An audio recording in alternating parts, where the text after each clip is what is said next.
I've struggled with depression since I was 13, and it's been an ongoing thing.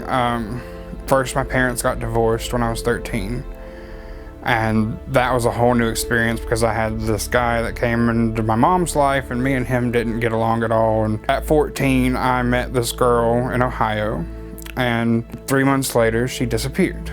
She ran away, and they found her on my father's truck. My father was a truck driver, and they had been together behind my back, and she was 16 at the time. He was 42.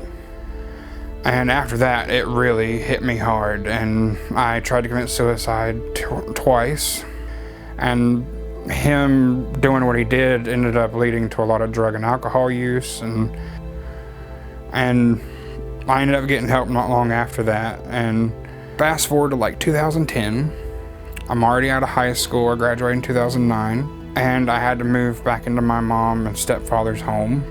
And the breaking point was him saying, "You need to go kill yourself." And I tried.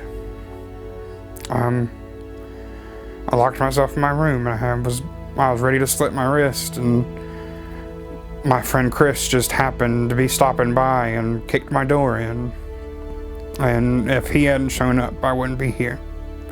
Throughout all the partying, I had my brother Bart, who came into my life when I was like 15. Originally, he was a friend at school, and his parents kicked him out. He had a lot of mental health issues and a lot of physical health issues, and his parents didn't want anything to do with him because he was always in trouble. And my mom took him in and adopted him, and he was like my best friend in the whole world. And he had 2 kids by the time he was 19, and had been married and then divorced. And his wife was being investigated by DSS, and she just gave the kids up. And that night when he found out he had lost his kids for good, that he came up to me and he was like, I don't have any reason to live, man. She took my kids from me. And that night, he went downstairs and he didn't come back upstairs. And he had overdosed on morphine intentionally and passed away in his sleep. And that was one of the biggest heartbreaks in my life. But seeing what he did, I love him to death, but it was so selfish. And I didn't want to do that to my family. That's why I tried to stay away from... When I had a suicidal thought, I made sure somebody knew. Because I didn't want to do that. I didn't want to leave them with that. And it took years of counseling to get through that, to process that, because I was the one that found him, and I was the one that he told. I ended up going to Job Corps because I didn't really have any options at the time. I couldn't afford college. So I went back to Job Corps. I ended up getting in an accident at Job Corps. For a whole month, my leg was swelling, and it was red and hot, and it hurt. I could barely walk. And after a month, I go to take a shower one day, and there's pus coming through the pores of my skin. And the next day, I had to go under for an actual surgery. He had to take out half my kneecap and part of the tibia, the big bone in the front. And that's what led to my leg being somewhat useless. We ended up going to SSI and applying for disability, and I ended up getting approved for disability, and then I got Medicaid, and that's when I was able to try and get help again.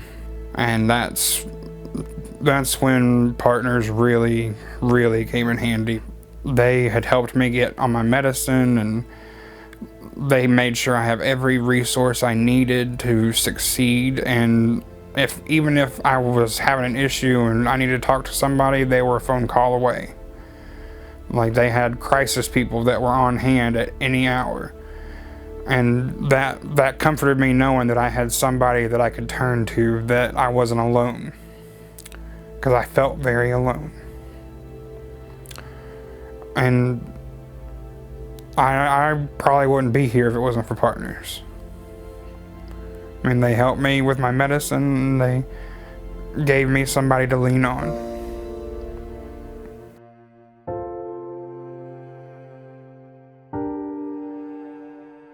2017, I was in the hospital, and I ended up getting hooked up with all these different services, and one of them was Partners, and they came to the hospital and they talked to me, and they did my intake there, and it was different. It was somebody to sit and have a conversation with. It wasn't like having a doctor. It was like a friend coming over and talking to you. It was completely different from anything I'd ever experienced before. I really appreciate my job. I really appreciate what I do, because if I didn't work for Partners, number one, I wouldn't have been able to meet somebody so cool. And number two, I wouldn't have been able to help him with the crisis situations that he went through and help him get out of those. The main thing that I feel like I did for him was get him hooked up with an ACT team, because that got him able to see a doctor, see a nurse, and see a therapist within his home. They came out to his home. They came here and they talked, and they made sure that they would talk to me about what all was going on, and they actually helped me get on my medicine, depression medicine that was good for me. I'm attentive to the signs of me going into a deep depression. I've learned to figure out what those are, and Partners helped me come up with coping mechanisms and to know when I was triggered and to when I needed to step back and say, okay, I need to step outside of this situation because this is an unhealthy situation for me. And that's been a lifesaver. Moving forward, I'm really active on Instagram. I do a lot of book reviews, and that's kind of my thing. I get books from publishers that I can review. They'll just send them to me, and all they're asking is that I review the book on Instagram and promote the book. Like, it's become a thing. I have over 2,000 followers now, and like, I started out I wanted to make an Instagram and talk about books, and I had like 10 people that followed me, and now it's become thousands of people that actually pay attention to what I'm saying. But this little guy is the real star of the account, honestly. He's what really made it, and he's my best friend.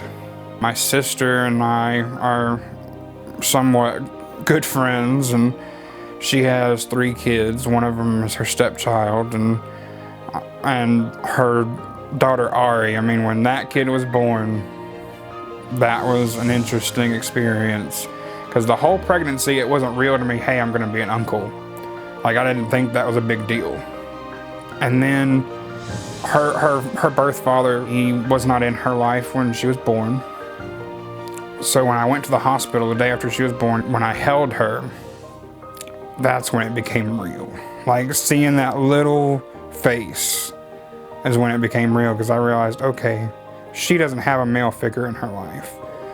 That's got to be me. That's the shoes I got to fill. And I have taken that very, very seriously. That little girl is my world.